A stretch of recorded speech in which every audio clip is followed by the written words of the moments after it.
किन 7 चीजों का दान करने से जीवन बदल जाता है। कथा प्रारंभ। Hook line. मकर संक्रांति का एक दान जन्म जन्म के पापों को नष्ट कर देता है, लेकिन शर्त यह है कि वह दान 7 विशेष वस्तुओं का हो। बहुत समय पहले की बात है। एक छोटे से गांव में धर्मदत्त नाम का एक गरीब लेकिन श्रद्धालु व्यक्ति रहता था। हर वर्ष मकर संक्रांति के दिन वह सूर्यदेव की पूजा करता, परंतु उसके जीवन में कष्ट कम नहीं हो रहे थे। एक दिन उसने एक सिद्ध महात्मा से पूछा, महाराज, मकर संक्रांति पर ऐसा क्या करूं जिससे मेरे जीवन में सुख शांति आए। महात्मा मुस्कुराए और बोले, वत्स, इस पावन दिन यदि श्रद्धा से 7 चीजों का दान किया जाए तो सूर्यदेव और शनिदेव दोनों प्रसन्न होते हैं। बैल, वे 7 पुण्यदायी दान कौन से हैं? तिल, काले या सफेद? महात्मा बोले, तिल का दान करने से शनि दोष शांत होता है और अकाल मृत्यु का भय दूर होता है। मकर संक्रांति पर तिल का दान सबसे श्रेष्ठ माना गया है। गुड़, गुड़ सूर्य की कृपा का प्रतीक है। गुड़ का दान करने से जीवन में मिठास आती है और कटुता समाप्त होती है। अन्न, चावल या गेहूं? अन्नदान को महादान कहा गया है। जो व्यक्ति अन्न का दान करता है उसके घर में कभी भूख नहीं आती। वस्त्र, कपड़े, ठंड के इस समय वस्त्र दान विशेष फलदायी होता है। वस्त्र दान से मान सम्मान बढ़ता है और दरिद्रता दूर होती है। घी या तेल? महात्मा ने बताया, घी या तेल का दान रोगों से मुक्ति देता है और शरीर में ऊर्जा बढ़ाता है। पात्र, तांबा या मिट्टी का बर्तन? दान किया गया पात्र शुभता लाता है। पात्र दान करने से जीवन में स्थायित्व और संतुलन आता है। धर्मदत्त ने मकर संक्रांति के दिन श्रद्धा से इन 7 वस्तुओं का दान किया। कुछ ही समय में उसके जीवन से कष्ट दूर होने लगे, घर में सुख समृद्धि आए और रोग समाप्त हो गए। महात्मा के अंतिम शब्द थे, दान वस्तु से नहीं, भावना से फल देता है। मकर संक्रांति पर किया गया दान सूर्यदेव और शनिदेव दोनों को प्रसन्न करता है और जीवन में सुख, शांति व पुण्य प्रदान करता है। दान के कुछ ही दिनों बाद धर्मदत्त ने अनुभव किया कि उसके जीवन की दिशा बदलने लगी है। जहां पहले घर में अभाव और चिंता रहती थी, वहां अब शांति का वास होने लगा। प्रातः सूर्य की पहली किरण जब उसके आंगन में पड़ती तो उसे ऐसा लगता मानो स्वयं सूर्यदेव उसे आशीर्वाद दे रहे हों। उसकी छोटी सी खेती में अच्छी फसल होने लगी, पशु स्वस्थ रहने लगे और परिवार के सदस्यों के बीच प्रेम बढ़ने लगा। गांव के लोग जो पहले उसकी गरीबी को देखकर उपेक्षा करते थे, अब उसके धैर्य और धर्मभाव की प्रशंसा करने लगे। धर्मदत्त समझ गया कि मकर संक्रांति पर श्रद्धा से किया गया दान केवल धन नहीं देता, बल्कि जीवन को संतुलन और सम्मान भी प्रदान करता है। एक दिन गांव में भयंकर शीतलहर पड़ी। कई निर्धन लोग ठंड और भूख से परेशान थे। धर्मदत्त को महात्मा के वचन स्मरण हो आए। उसने बिना किसी दिखावे के फिर से तिल, गुड़ और अन्न एकत्र किया और जरूरतमंदों में बांट दिया। इस बार उसने दान करते समय केवल एक ही प्रार्थना की, हे सूर्यदेव, जैसे आपने मुझे राह दिखाई वैसे ही इन सबके जीवन में भी उजाला भर दीजिए। उसी रात उसे स्वप्न में सूर्यदेव के दर्शन हुए। सूर्यदेव ने कहा, वत्स, जो व्यक्ति दान को अपना स्वभाव बना लेता है उसके जीवन में कभी अंधकार नहीं रहता। नींद खुलने पर धर्मदत्त की आंखों से आंसू बह रहे थे, पर मन अपार शांति से भर चुका था। अगली सुबह धर्मदत्त ने गांव के मंदिर में जाकर सूर्यदेव को जल अर्पित किया। उसके मन में कोई अभिलाषा नहीं थी, केवल कृतज्ञता थी। समय के साथ उसका जीवन सरल होते हुए भी समृद्ध बन गया। वह अब स्वयं को दूसरों से बड़ा नहीं, बल्कि दूसरों का सेवक मानने लगा था।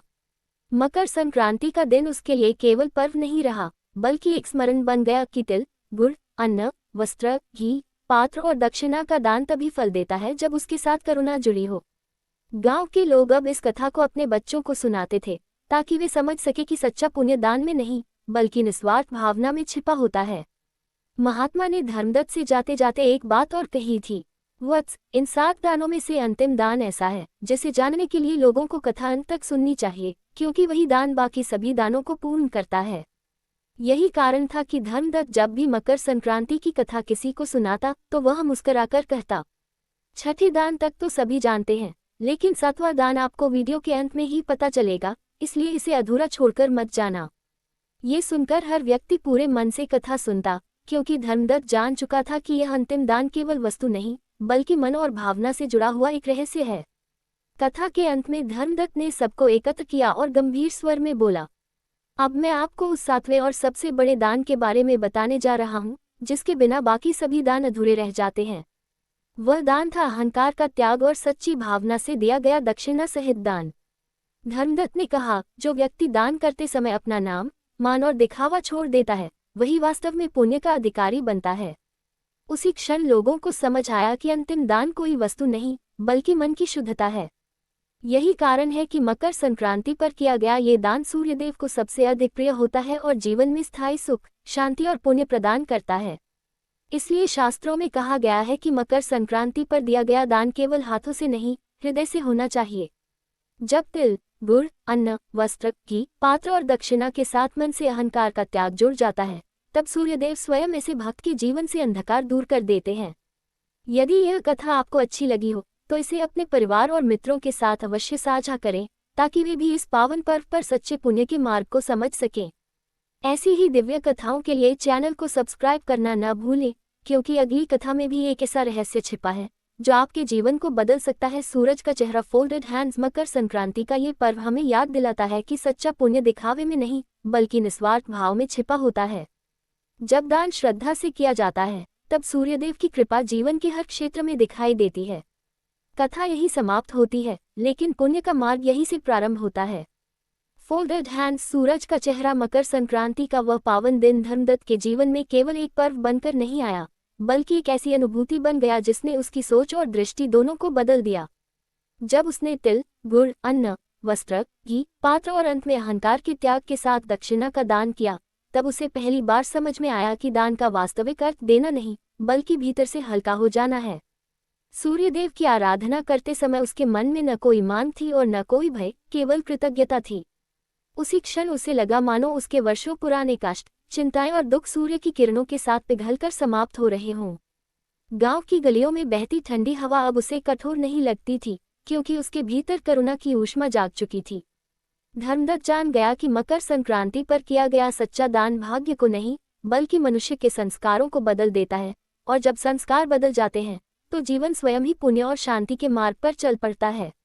मकर संक्रांति का वह पावन पर्व धर्मदत्त के जीवन में केवल एक तिथि बनकर नहीं आया, बल्कि उसके लिए आत्मबोध और परिवर्तन का संदेश बन गया।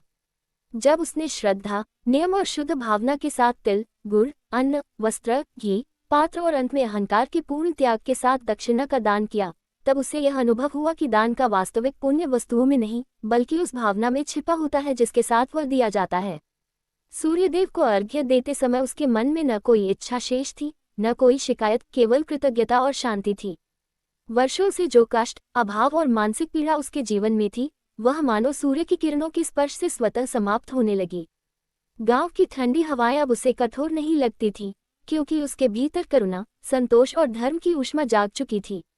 धर्मदत्त ने समझ लिया कि मकर संक्रांति पर किया गया सच्चा दान केवल पुण्य नहीं देता, बल्कि मनुष्य के विचार, संस्कार और दृष्टि को शुद्ध कर देता है, और जब मन शुद्ध हो जाता है, तब जीवन स्वयं ही सुख, शांति और समृद्धि के मार्ग पर आगे बढ़ने लगता है। यही कारण है कि यह पर्व हमें सिखाता है कि दान जितना बाहर किया जाता है, उससे कहीं